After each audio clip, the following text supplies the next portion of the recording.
Hey, it's Miss Bastito here to talk about how we go from gene to protein. And we're going to talk a little bit about in this section about transcription and translation. We'll leave control of gene expression to another video as it can get a bit complicated. And so we're just going to start here talking about how do we start with DNA and end up with this protein. And so that process, remember that DNA, we've talked about in a previous video, has all the instructions needed to make proteins, and those are our genes. There's other stuff in DNA that aren't genes, but for today we'll just talk about the ones that are genes that code for proteins that we need in our cells, and those cells then make up our bodies. And so you can see with my little puppy Omar here.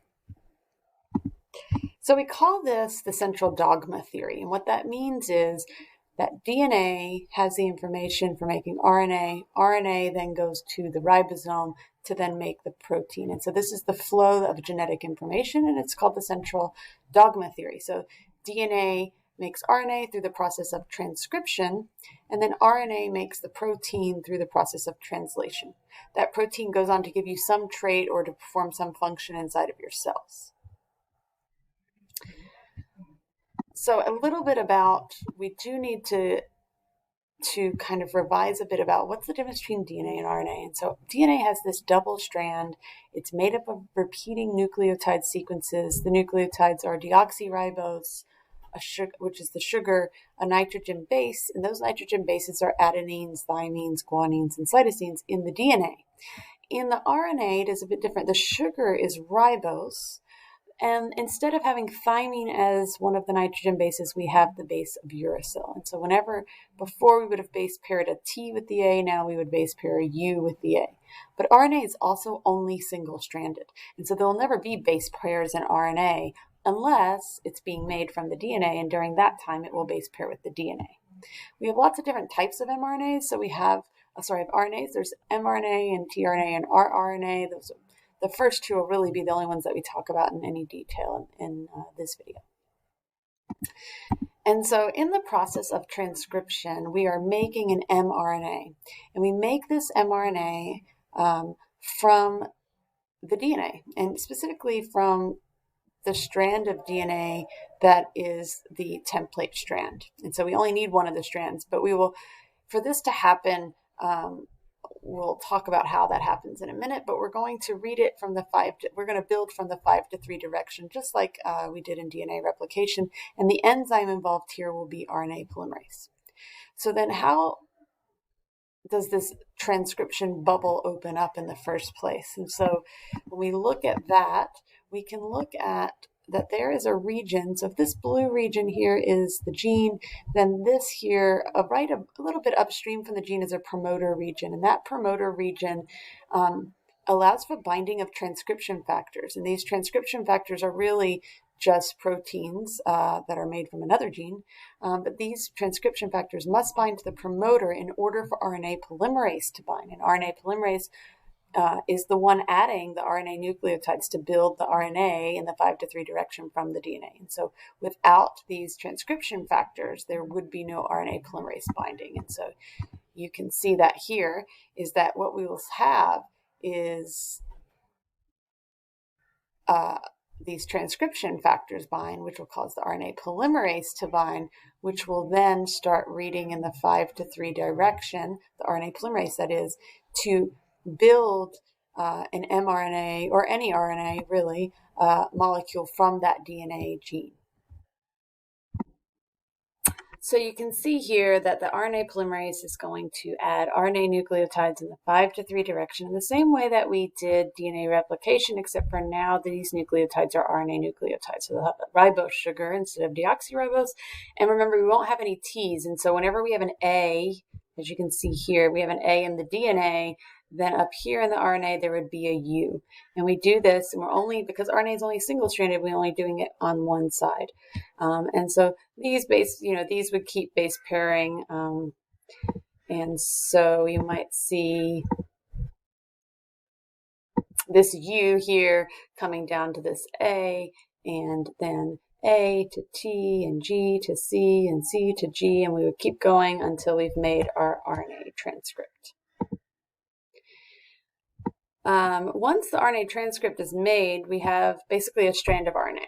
And that strand of RNA, while in a simplistic model might just say, oh, that's the transcript that's going to go make the protein. But it is actually a bit more complex than that. And so if we were to look at, we call this pre-mRNA is what we've made. And this pre-mRNA has sections on it that are called exons and sections that are introns. Introns are non-coding sequences, and that can change depending on what protein's being made. But we would just say for this section that we're just going to splice out these introns, and we will put all the exons together. So I remember it by thinking of introns stay in the nucleus and exons are going to exit the nucleus to go to the ribosome to make a protein. And so the splicing then allows for, we can have alternative splicing. And so you can have splicing of the same transcript, the same pre-mRNA here, and we could splice it differently and end up with two different mRNAs, which would then end up producing two different proteins. And so you can see here, we started with one DNA and we made this RNA transcript. We've spliced it differently. And there's an enzyme that does that you don't really need to know about. But there is an enzyme that is splicing the RNA. And then this RNA now looks different from this RNA, even though it came from the same pre-mRNA. Haven't quite made mature mRNA yet. And so we're going to, one more thing that needs to be added, which is we have to add a 5' cap, and this is called a GTP cap. Not much else you need to know except for, we'll talk about it a little bit in the next video. And then the poly A tail. And so we have all of these exons that have been put back together after we've taken the introns and left them in the nucleus, and we're going to add the GTP cap and the poly A tail, and now this is mature mRNA, and this mature mRNA can now go into the cytoplasm and go to the ribosome and start making polypeptide chains, or eventually will be proteins. The length of this poly A tail is important. It allows for the protein to last longer inside of the cell. And so this is actually important. We'll talk about it more in the next video. So now that we've made the mRNA through transcription, we now have to make that protein through translation. And so how do we do that? Well, you can see here we end up with, here we have a DNA sequence, we make RNA from that sequence, and then eventually we get to this protein. And so there are 20 different amino acids that make up proteins, and there's only 4 nucleotide bases, A, U, G, and C. And so in order for this to work and that we end up with 20 different options of amino acids, we have to read these in triplets. And so the mRNA is read in triplets. These triplets are called codons. And the codons code for specific amino acids. So for instance, AUG always codes for methionine, CGU always codes for arginine, et cetera, et cetera. And there's a table for you to look that up. There's no need for you to necessarily know that off. And so you can look here, and this is an example of a codon chart. You could get a different kind of codon chart, but this is just an example of one. And so we have a start codon. There are specific stop codons. So if we were to look at this table, we start here at the U, and then we could go to the G, and then we could go to the A, and it says stop. Stop is not the name of an amino acid. It actually just tells the translation process to stop, so it knows that it's over. There's also a start codon. It's called AUG. We can look that up here, AUG, and it codes for methionine, and methionine is always the start codon. That's how it knows where to start. Notice that there's a bit of a wobble on the third base, which just means that GUU codes for valine, but so does GUC and GUA and GUG. And so because of that, there could be slight mutations here in this third codon, or even in the DNA that the codon was made from, and it wouldn't have an effect on the polypeptide that was made because it would still code for the same thing.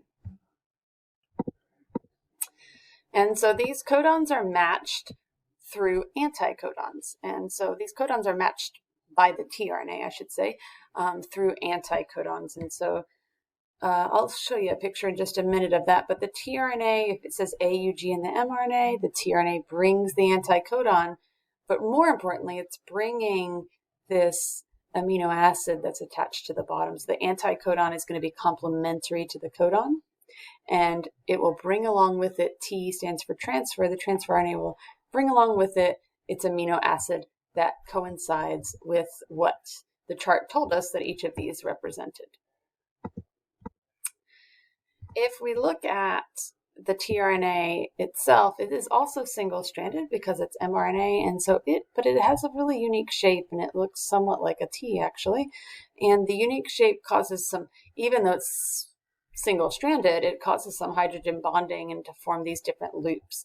But the 3 bases at the very bottom are called the anticodon, and up here at the top on the 3' end is where the amino acid will attach to this tRNA. So where does all of this occur? It occurs in the ribosome. And so the ribosome is made up of a small and a large subunit. So it's represented here by this purple and the blue. And they come together, and there are 3 different sites in the ribosome. And so there is the E, the P, and the A site. And so the P site is in the middle. This is where our growing polypeptide chain will be, and you'll see that in a minute. The E site is what I think of as empty or exit site, which is where the tRNA is going to be left without its amino acid. And then we have the A site, which is where the newest codon that's being read will be. So let's look at a more complex picture. And if we're looking here, you can see, so here we have the start codon is here in this P site. And when the start codon is reached and the small and the large subunit come together, this is when we will see initiation. And so all of this comes together. The start codon, the first tRNA, the large subunit, and small unit, that is initiation. And obviously, because it's the start codon, it will code for methionine based on the chart. And then the next codon is read. So the next codon here is CUG. The tRNA with the anticoding GAC comes and binds to it, and it's carrying an amino acid called leucine. That amino acid, again, can be looked up in the chart by looking up this CUG codon. So now we have both of those. One is in the P site and one is in the A site. And then as this one is leaving the P site to go to the E site, and we can see that here, it leaves behind its amino acid of methionine, and it will bond, a covalent bond, to leucine. And then that tRNA goes to the E site here, and then eventually will exit. This will keep happening, and we'll keep reading, so then the next one's AAU, and something will come, tRNAs will come that's carrying the amino acid needed for AAU based on the chart. And I believe that is, we could go back and look really fast. And AAU, lost my place. AAU codes for asparagine. And so you could pretty easily then just keep going until you end up with this long polypeptide chain. And this keeps going until you reach a stop codon. And once you reach the stop codon, there's a release factor, and everything is released, and the polypeptide is then sent. That's called termination, and that is when the polypeptide will be sent out into the cytoplasm to go do its job. It might bind with some other polypeptides first. So this story is really about how do we read DNA in order to make a protein. And so the story starts way back here in the nucleus when RNA polymerase is reading the DNA and building an mRNA in the 5-3 direction using RNA nucleotides. That RNA, pre-mRNA, is then spliced and the exons are put back together. A 5' GTP cap is added, a poly A tail. Poly A, again, just meaning lots of adenines added, nucleotides added to the end. This mature mRNA leaves the nucleus, goes to the ribosome, and initiation occurs when that small and large subunit, the first tRNA, come to the P site, and the start codon is read. And then this continues, and new codons come, new tRNAs come to bind to the codons and bring their subsequent amino acid. That amino acid, eventually that amino acid chain gets quite long until we reach a stop codon, and that stop codon will release it all, and the polypeptide chain has been made, and eventually we'll go on to make a protein. So I know this is a pretty short video, so if you have any questions, be sure to reach out and let me know. Maybe you could use this diagram here and try to tell the story yourself without looking back, and see how you can do on that after listening to the video.